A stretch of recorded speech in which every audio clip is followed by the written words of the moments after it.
एकीचे बळ. एका गृहस्थांना 4 मुले होती. ती मुले खूप भांडखोर होती. ती सतत एकमेकांमध्ये भांडत असत. मुलांच्या भांडखोर वृत्तीला तो माणूस कंटाळलेला होता. एके दिवशी त्याने मुलांना धडा शिकवण्याचे ठरवले.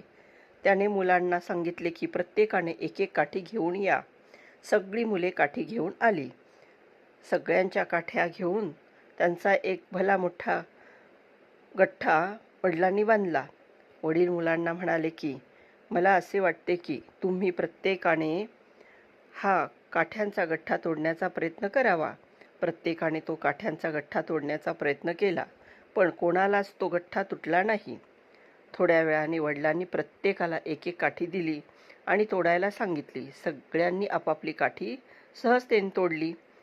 हे पाहून वडील मुलांना म्हणाले, जेव्हा तुम्ही गठ्ठ्यामध्ये बांधलेल्या काठ्यांचा तोडण्याचा प्रयत्न करता तेव्हा त्या तुटल्या नाहीत, पण जेव्हा त्यांना वेगवेगळ्या करून तोडण्याचा प्रयत्न केला तर त्या पटकन तुटल्या. अशा प्रकारे तुम्ही जर एकमेकांमध्ये मिळून मिसळून एकत्र राहिलात तर कोणी तुमचे काहीच वाईट करू शकत नाही, पण एकटे असला तर कोणीही तुम्हाला सहजरित्या नुकसान पोचवेल.